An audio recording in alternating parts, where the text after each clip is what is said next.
I am a big believer in client experience really driving revenue. It was my first day at work. I was hired as director of customer success, and our CEO said, "Great, we have 2 huge client meetings this afternoon. They're not happy. So I want you to join." I was like, great. I joined the calls, listened a lot. And I sort of went back that week and I thought about it. They need more than just the technology. They need more than just us training them on features. They need someone. I propose what we call a customer success consultant, a person that is going to help them strategically across their portfolio. It really is understanding your industry, your client personas, and what are their pain points as opposed to leading with our software. Giving them a human to speak to can so often alleviate a lot of pain, allow us to find the opportunities, and create trust with the client so that they want to stay with us. Hello, everyone, and welcome to Experts of Experience. I'm your host, Lauren Wood. Today, we are joined by Monica Trivedi, the Vice President of Global Client Experience at JLL Technologies. Monica's going to tell us more about JLL Technologies, but for those of you who are not familiar, JLL Technologies is an end-to-end commercial real estate solution that helps technology firms create workplaces and facilities fit for the future. I'm really excited to talk to Monica today and dive into all things leadership, leveraging AI, and really creating data-driven strategies that inform client success and drive innovation. Monica, great to have you on the show. Thank you. It's great to be here. So I was looking at your LinkedIn, of course, and it seems to me that you have over 150 people in your org. I'd love to understand what departments make up your organization. What does client experience really look like at JLL Technologies? Yes, great question. So yes, about 150 people spanning from professional services to implementation, customer success, and global support. And that's across all our applications in property management. And client experience really starts as soon as that deal is signed. And many times, even before it's signed, we get brought in. So it's a global team across North America, EMEA, APAC, and it's been really rewarding just having that global team and being able to work with them. Amazing. So I want to dive into some of the key features of your team. But before I do, just so that everyone understands, what exactly are your products that you provide to your clients? Yes. So our core product for property management technology is building operations platforms. So when you think about going into any sort of commercial real estate structure, think of like One World Trade Center or any building, when you are badging in, when you might be in the kitchen and the coffee machine doesn't work. You could be in the printer room and your printer is not working. You would put in a work order, or you would scan your badge. So all the operations behind the building is what software does. And it's really a behind the scenes, right? And it's exciting because it really does hit every persona in a building, from someone visiting 30 Rock in New York City to somebody that is servicing an elevator. It really does work across every single portfolio. And our executives are looking at the reporting, right? So our clients that are actually owning these portfolios, they're looking at all the reporting and data. So it's really exciting because you hit so many different personas, all with kind of the key piece of technology. I love that because you're really helping to make sure that there's a seamless in-person experience as people are coming into a building or being in a building. And often those things are kind of overlooked because we're just living our lives and not thinking about the technology behind the scenes. But it sounds like you're really working with these large organizations and buildings to make it all work. Yes, exactly. I like to call it behind the scenes, but some of it is client facing and some of it the tenants do see. Of course. So I want to talk a little bit about customer success, which I'm sure this topic will probably touch all of your work. But as we think about how we really drive success for our clients, I know that a lot of leaders in your position are really faced with driving revenue growth. And it's a complicated thing because we're not only making sales, but we're really retaining clients. We're looking for opportunities to reduce costs. We're really having the whole span of kind of everything that happens after that contract is signed or even before it, as Mhm. you mentioned. I'd love to know a little bit. I know this is a big question, but how do you approach this so that leaders who are listening can really maybe think about some of the strategies themselves and implement them in their own work? Yes. I mean, I am a big believer in client experience really driving revenue. Mm-hmm. I think more leaders are coming on board with that, but I would say it is kind of two paths. But either path I took or take today, it is meeting the client where they are in their Mm-hmm. technology and business journey. So I'll never forget before JLL Technologies acquired Building Engines, which is the startup I was part of. It was my first day at work. Day one, I was hired as director of customer success, and our CEO said, "Great, we have two huge client meetings this afternoon. They're not happy. So I want you to join." I was like, "Great." So I joined the meeting, and boy, were they not happy. I mean, they were angry. And I joined the calls, listened a lot because it was my first day. And I sort of went back that week and I thought about it and I was like, they need they need more. They need more than just the technology. They need more than just us training them on features. They need someone. And so Mm-hmm. I proposed actually a what we call here a customer success consultant. It's actually a person that is going to help them strategically across their portfolio. And it wasn't something that we really did. We had outsourced a little bit of administrative work, reporting work, but never someone to really partner with our clients and look at their end to end business journey and then end up delivering the software for them across their entire portfolio.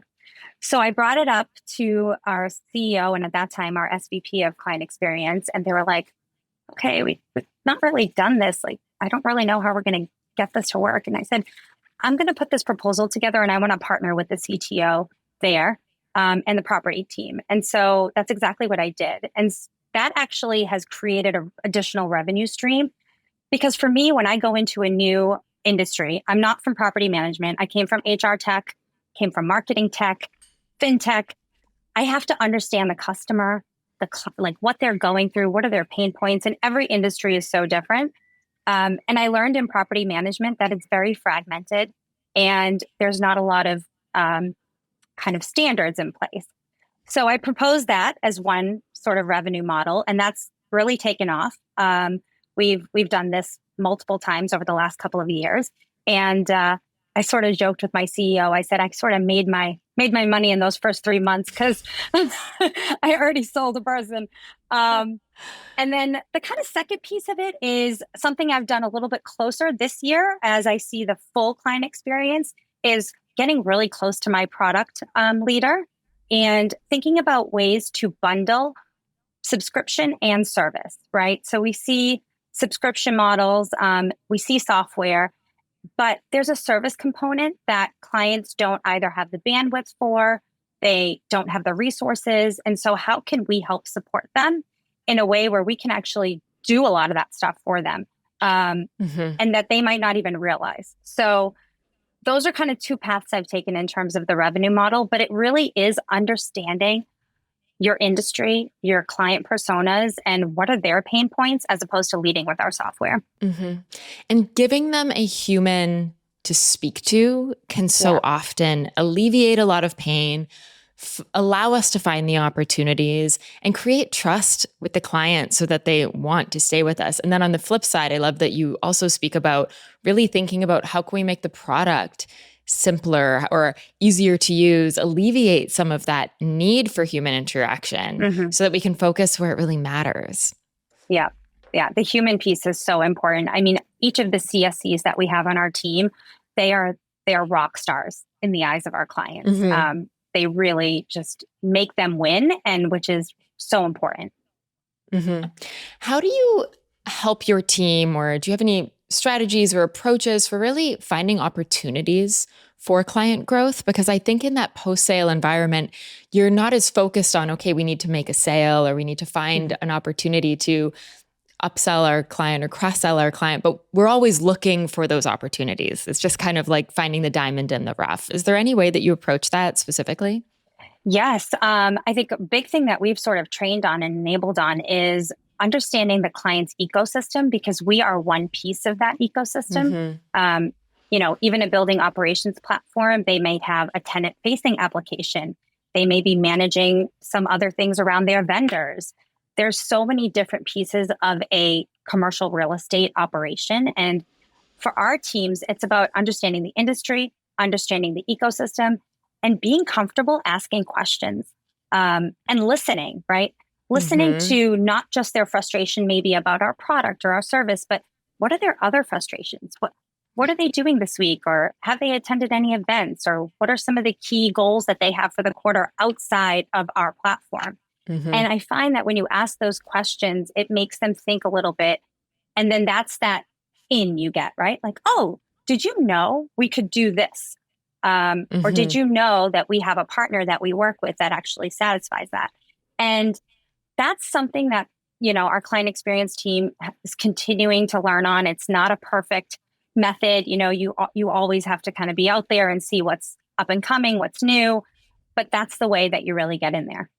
Mm-hmm. Completely. Asking questions and listening is essential. I literally taught a program on this last week with a client of mine because it's it's a habit and a muscle that needs to be built of looking outside of, okay, here's what we have to do today. And yes, we have to do those things, but we also need to take every opportunity that we have with our clients to understand a little bit more of what they are dealing with in their role in that company. What are their goals? How are things changing? What's going on over there? So that we can like pull out a little bit and find those other opportunities and then support our clients authentically because we may actually have solutions for them that they didn't even know about. Yeah, and more often than not, we do. And I always make this joke about like it's okay if it's silent. It's okay if there's an awkward pause when you're asking that question. Give them the opportunity to think. I remember when I was managing really young professionals, those that had just recently graduated when I was at Oracle, and I would shadow calls. And one of the first couple of calls I went on, there was a CSM, and he said, Monica, you're not saying anything. I was like, I know, that's okay. He goes, you barely spoke in the 30 minutes we were on the call. I'm like, I know. Let's listen to them. That's the point. And I think, whether no matter what level of your professional career you're in, sometimes people feel like you have to fill that air. But Mm-hmm. I'm a big believer in wait and see what happens. Oh, completely. So I'm also a leadership coach in addition to a customer experience consultant. And when I was learning to be a coach, this is one of the number one things that they teach you when you go to coach school, whatever you want to call it, is be comfortable with the silence. Mm-hmm. Give space in the silence because what will often happen is the other person will fill it with more information. They'll fill it with more insights that maybe weren't top of mind. And so giving our clients that space, I've really applied this in my client experience work as well, because when you create that space and you let people think, what comes from it is often gold. Mm-hmm. So being comfortable with the silence is so important and not being the person who's talking the most Right. in the meeting. I agree.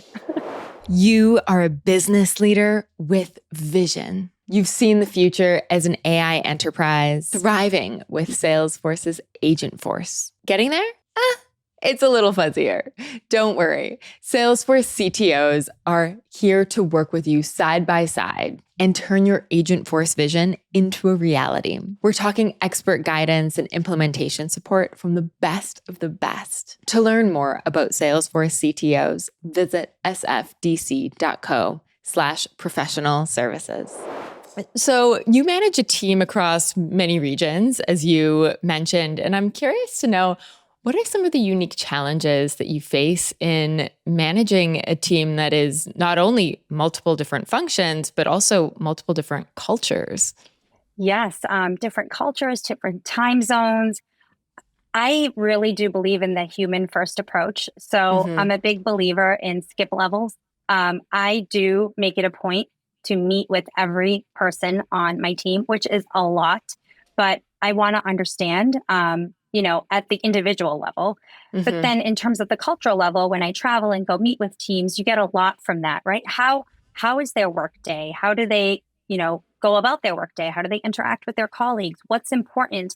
I've noticed in some regions that one-on-one FaceTime is so much more important. That one-on-one training is so much more important. Whereas in other regions, a Zoom is totally fine or a Teams call is totally fine because they only have that 1 hour.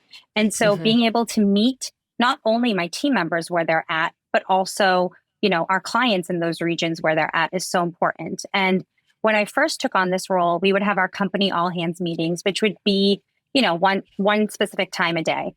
And I noticed that most of my team couldn't attend because they were across, multiple time zones. So when I created my quarterly all hands, we do two. Mm. And so people can attend no matter where they are. And we also do breakout sessions so teams can actually meet one another across the globe and sort of talk about things that are not work related. I think all of that is so important to just build that camaraderie and that cross training ability and just being able to understand how different parts of the region work together. Hmm. Yeah, that's so interesting. And I want to go back to what you had just shared about doing skip levels, Yes. because I think that this is something some leaders do, some leaders don't. I've been in roles where I'm the only person in the company that's doing it, and everyone's like, why are you spending your time on this? Mhm.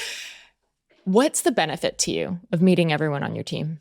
To me, I am in a role that sees across, right? I see Hmm. across our entire team. So I see the things that we could help improve on. We could improve processes. We can, maybe make some changes. And when I meet with the skip levels, one of the biggest things I do in those meetings is really understand what does that individual want to do in terms of growth.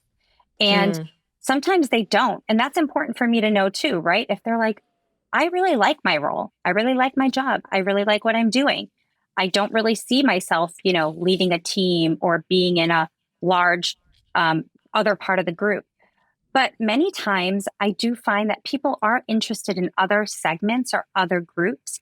And in one case, I had a CSM that was reporting to me and she was really nervous. She's like, I think I want to see what's happening in product, but I don't want to leave customer success. I'm not saying that. And I said, well, let's take a quarter and have you shadow product. Like, Hmm. why not? Let's have you partner with our product team and, maybe you can carve out an hour or so or 2 hours, depending a week or every other week and meet with them. And she did. And it was really funny because she goes, I really thought I wanted to go there, but I don't. I was like, okay. um, but I do find that these really help not only me kind of think about, okay, what do we need in terms of resources when we're looking into the future, but then who wants to step into that role, right? Let's try Hmm. to create lateral growth, upward growth, mobility, and it really essentially is talent planning. And I mean, JLL is a huge organization, JLL, who owns JLLT, Hmm. 100,000 people. We have all that formal process. But even before all of that, I think skip levels are something that do come across as providing so much information. And I encourage my direct reports to do them. And while they do take time, they're like the most exciting meetings on my calendar. I totally agree. And there's something really to be said about focusing on people's career growth. Mhm. It is one of the biggest sources of inspiration in someone's role. If they feel like they're growing, if they feel like the company has their back, they're going to have your back. Mhm. And just giving someone the opportunity to meet with product, one, like great for your career, and two, great for the company to have more relationships between customer success and product, Yes. right? Like Yes. if that is a point of interest, go have fun, talk Yeah. to those folks. Let's bridge those gaps between the teams because we always need to be closer to product. Yeah. So that's great. I also find that skip levels can be so helpful to understand where are the barriers to someone being able to do their job effectively, Mhm. especially in client facing roles. If someone feels like they're not fully empowered or they don't have the right tooling or training, I want to know Mhm. because we need to remove those so that you can really be showing up to the clients fully supported by the company to do so. I absolutely agree. And I usually do find that. I mean, I'm very transparent and authentic when I have skip levels. I'm like, guys, Hmm. I want the good, bad, and the ugly. I want it Yeah. all. Because I can't help, and sometimes we don't really get to those topics in our regular team meetings with Hmm. my direct reports, right? So being able to have the skip levels, I do get the bad and the ugly. I get the good too, but I really want to be able to make change and then kind of go back and say, okay, we talked about this. Here's what we can do. Hmm. And then I actually feel like, I've provided some sort of value in terms of what came out of those skip levels. Yeah, completely. And so you mentioned earlier on about building a relationship with product. We've kind of touched on this here. I'm curious to know what strategies do you use personally, as well as if there's any strategies you use to connect your team cross-functionally. Many, many strategies. I would say over the last 8 to 9 months, we've continued to develop such a great relationship with our product organization, Hmm. which I can't say was always the case or is always the case, depending on the organization you're in, Hmm. right? Um, I do feel very lucky that we're able to do that. Our product leader that I partner with is incredible. And um, not only have I have regular contact with her, but my direct reports do. We have a lot of enablement sessions that we're trying to build up.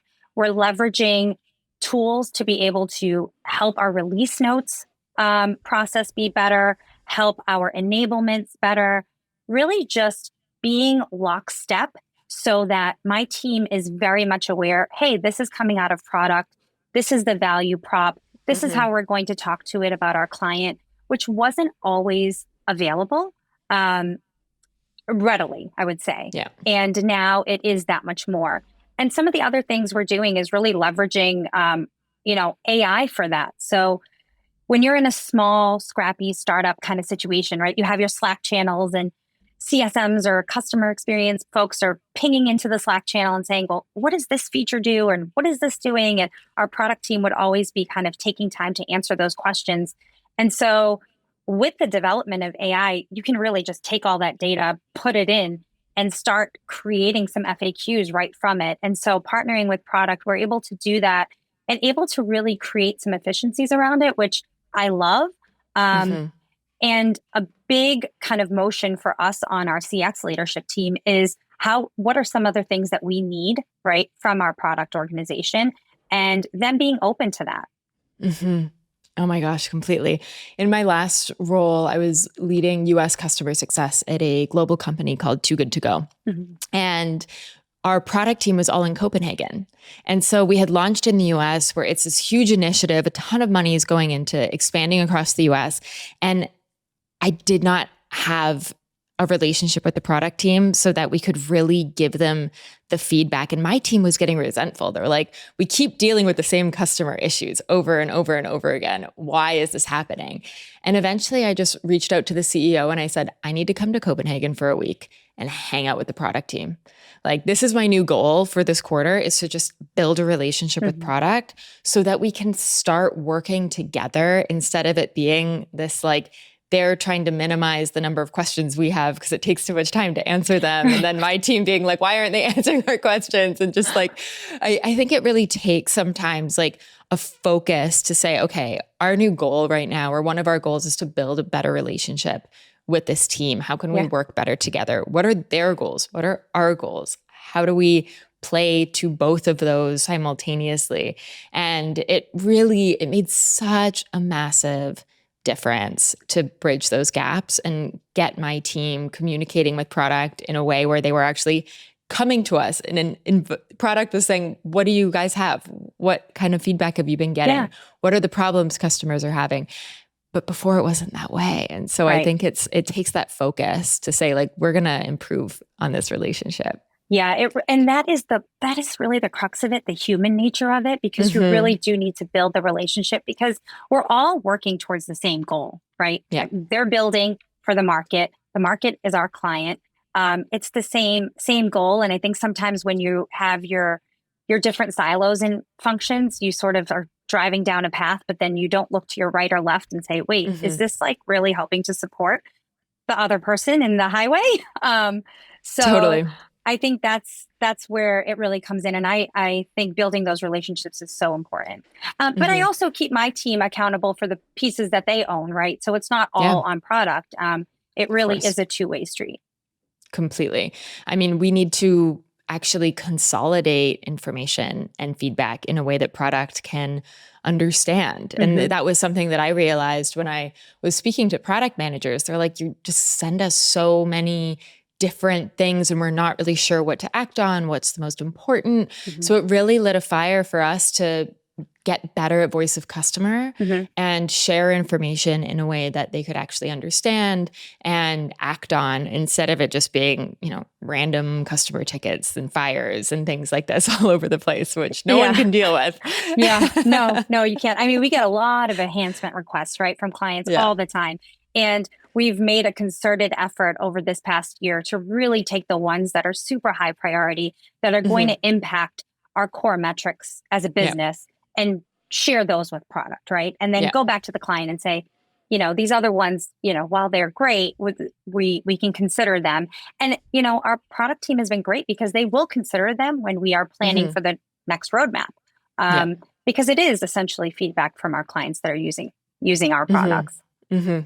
But I always think of our cross-functional relationships as internal clients. You wouldn't just Absolutely. send a client like, here's a whole bunch of ideas for you. Like you would structure them or select which ones based on what it is that they really care about. We'd like package it up for them. And I Yeah. think we need to do the same with our internal teams, not only product, but sales, marketing, all of them. Oh, yes. We are all each other's clients. And I find just thinking of it that way makes it a little bit clearer instead of, hey, deal Yes. with this. I absolutely agree. Don't throw it over that fence. Yeah, exactly. It's not a hot potato here. Yeah. I'm sure you and I have both cut hot potatoes in the past, and it's not fun. Completely. I mean, I think CX tends to be the hot potato catcher Hmm. because we are close to the clients, we really care about the clients.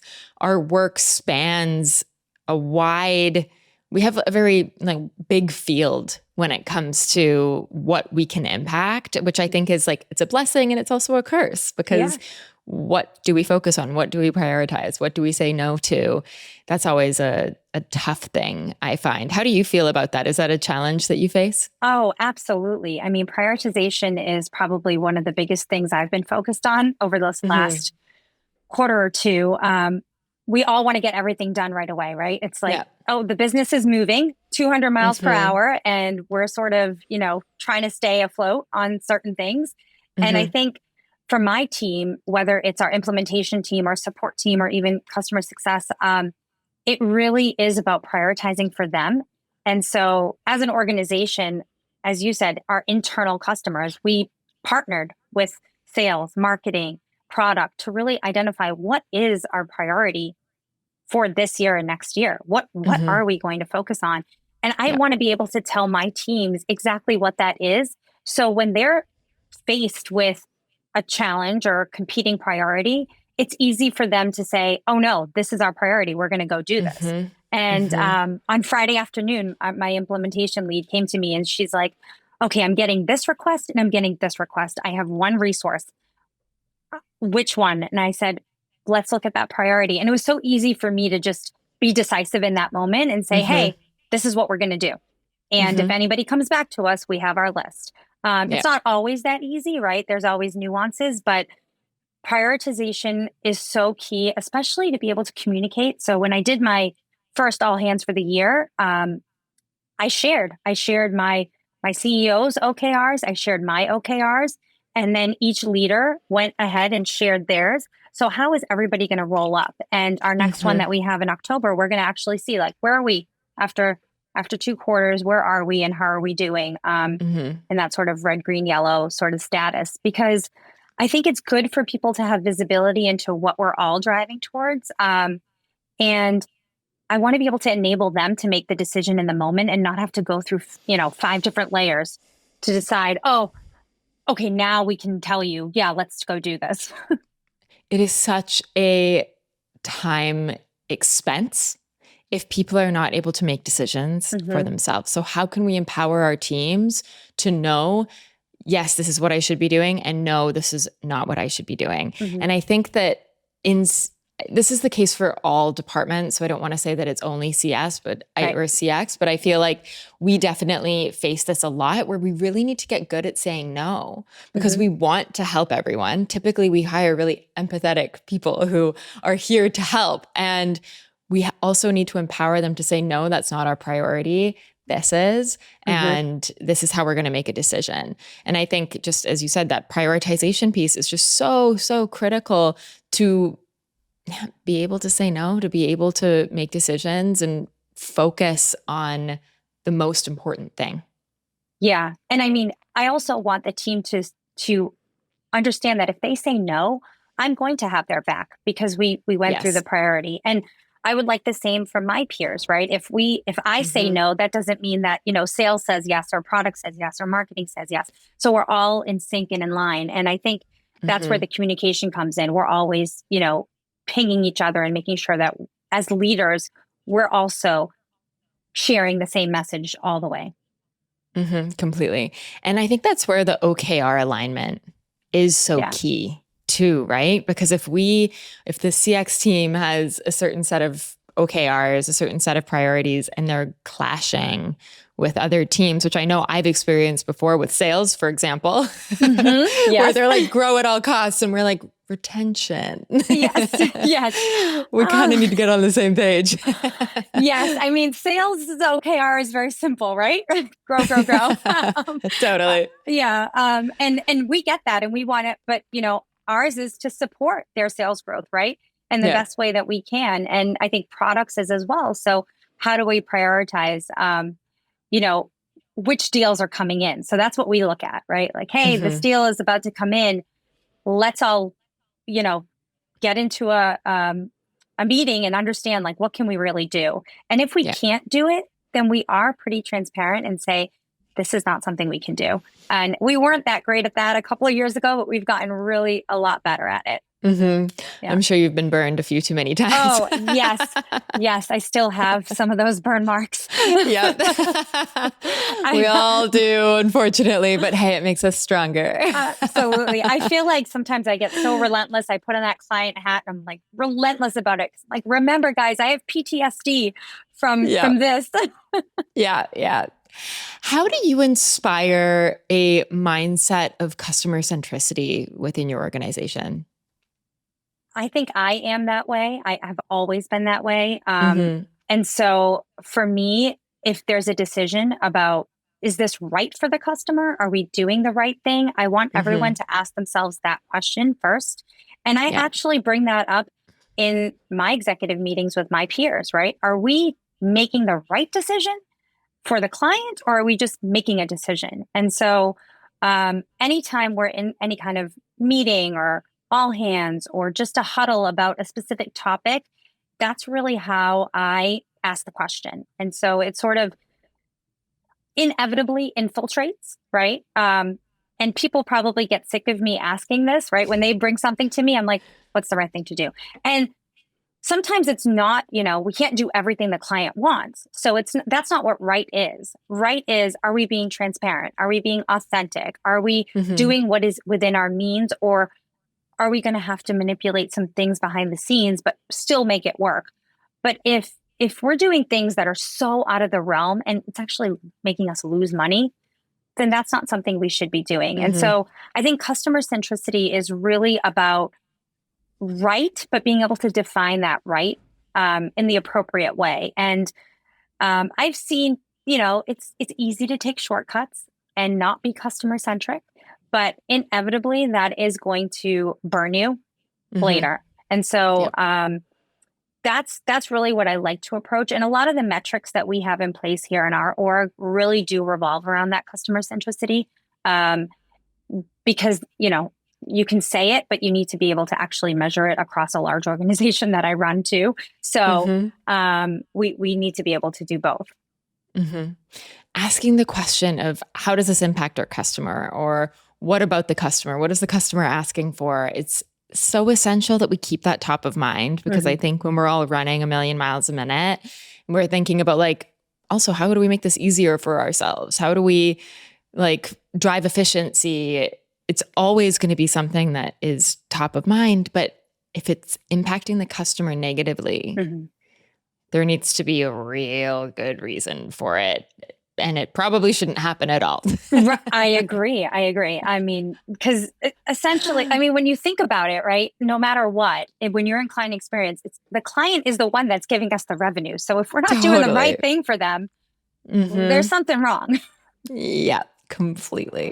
When you're using Salesforce to tackle your company's most important goals, failure is simply not an option. That's why their most highly skilled advisors, Salesforce CTOs, are available to help you succeed with expert guidance and implementation support at every step of the way. Learn more about Salesforce CTOs at sfdc.co/professional services. I'd love to shift gears a little bit and talk about one of my favorite topics of the moment, which is AI. Yes. And how, if you are, how are you using it, implementing it? How has it become a part of your work, or how are you thinking about it becoming a part of your work? Yes. So there's been different flavors, I would say. When I was director of customer success, so when I first joined, a big thing that comes up, especially when you're sort of in a startup environment, is you don't really have a lot of tools or things to help assess, right, your entire client portfolio. Yeah. And one thing I did implement was an AI tool that sort of looked at client sentiment and engagement, and it was super helpful for me to build a business case back to my business for additional headcount, right? Because I could very easily see from this heat map which clients were sucking up the most time. It also allowed me to then go to those clients and propose a little premier engagement model, right? Like, you are doing XYZ with us. If we do this, we can do a little bit more. And so it gave me the data to really go and drive some revenue results, but then also drive growth in the team to be able to hire, because you need that data and build that business case. It can't be like, oh, we're so busy, we're so strapped thin, right? Totally. So I get a lot of that. And if anybody says that to me now, I'm always like, well, show me the data, show me what's happening. So that's kind of one area. The other area is we've leveraged it in our tier 1 customer support. Really, I think probably a lot of companies are doing this, where, streamlining comms that are going out, being able to, leverage that AI for different things that are coming in, looking at the support tickets, uploading it, getting a quick buckets of where we could maybe train more on. What are the themes of these tickets? And with JLL owning us, they are our clients. So they usually will come to us and say, hey, I know we're opening up a lot of tickets about these applications. What should we do? What kind of additional training? And it's so easy to put those tickets into our AI tool, which is kind of our in-house, and be able to go back to them with those themes. So that's another area. I spoke about the enablement and FAQ area through Slack. And then we also have started, and I also spoke about the product releases. So you might want to delete that piece, but but yeah, I would say customer engagement, sentiment, tier 1 customer support. And then personally, I also used it for performance reviews. So being able to kind of speak into and just talk through, and then putting our key criteria for how we do performance management, that's been incredible for me. And then being able to tweak it for my own words. Amazing. Yeah. I mean, we can really use it for so many things. And I wanted to actually double click on something you had said earlier about Slack, because the integration, I was just at Dreamforce last week, nice. Salesforce's conference, and oh my gosh, like the Slack and Salesforce integration is about to be just insanely helpful in terms of having AI help us to consolidate what's happening on accounts, to be able to connect Slack into Salesforce and vice versa, so that we can actually have all of our client info in one place instead of us having conversations in Slack that aren't there and then going into Salesforce and not being able to find it. Yeah. The searchability, to be able to use AI to say, like, give me an update on where this client has been in the past little while, or can you find this document? Like you can just ask AI and it will Amazing. like give it to you. It's really wild Yeah. what is happening in just allowing us to speed up. Like I keep thinking about, wow, these are pain points that I haven't even noticed are pain points because I'm just so used to Yeah. having to jump through a million hoops. And now we can see a much more streamlined way of doing it, which is awesome.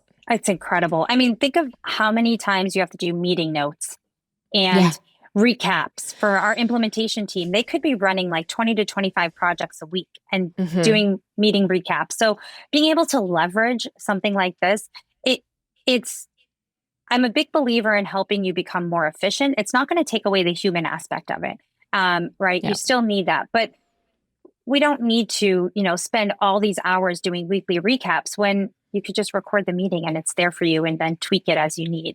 There's just Hmm. so many different ways. And then I love that we can take those sound bites when we have recorded meetings and be able to quickly share that with our product team Hmm. or our sales team, right? Because many Yeah. times you'll say, "Oh, well, I heard this," and they're like, "Wow, what did they mean?" It's like, "Well, here you go, quote, send it Yep. over." Exactly.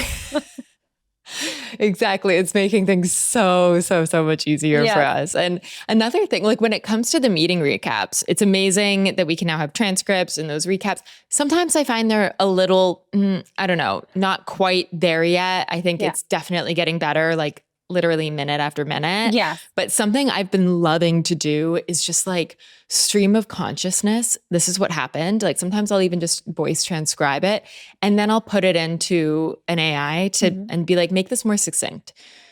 Yes. And then it will just like put it all together for me in a Right. way. And I've trained it to do that in the way that I want it. And it just makes it so much easier. And we can like all work in the way that makes the most sense for us. Yeah. I mean, and sometimes you just need that initial, right? That initial Hmm. download, and then you review it and you're like, okay, no, I did hear this, I did hear that. And that's where that Yeah. human piece comes in, because our clients don't want to get, a GPT summary. They want to hear from you too. Exactly. And that's exactly where like the human element is so critical is Yeah. how can we use AI as an assistant, or I've heard the term of like, you're managing a bunch of interns. You wouldn't just send something that this new intern like first day on the job Mhm. created, like you would Yeah. always have eyes on it. Right. And so I was reading earlier today, someone was mentioning how the new manager is actually going to be managing AI agents more than they're going to be managing people. And that's just like an interesting way to think about Yeah. it. Like, of course, we will always have managers who are managing people, but people are going to start becoming AI agent managers more so than human managers. And so what skills do we need to do that? Yeah. How, yeah, where does that apply and where does it not? I think I have so many questions about that are, Yeah, that I are believe it. just coming to fruition. I know. I'm going to have to dig in a little bit deeper on that Slack and Salesforce that you heard about at Dreamforce. Yeah, for sure. It's really just go onto YouTube and watch some of the keynotes. They're really amazing. I'll also say, just while we're on the topic, because I was just like nerding out about this so much last week, Yeah.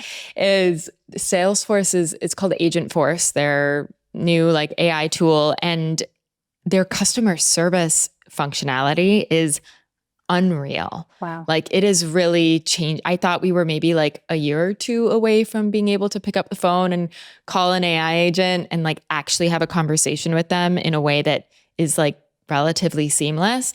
But yeah, it's here. So it's Incredible. really something I think all CX leaders, I think we should all be thinking about how our org is going to be changing as this technology advances. And it's advancing a lot faster Oh, than I yes. think anyone's expecting. So yeah.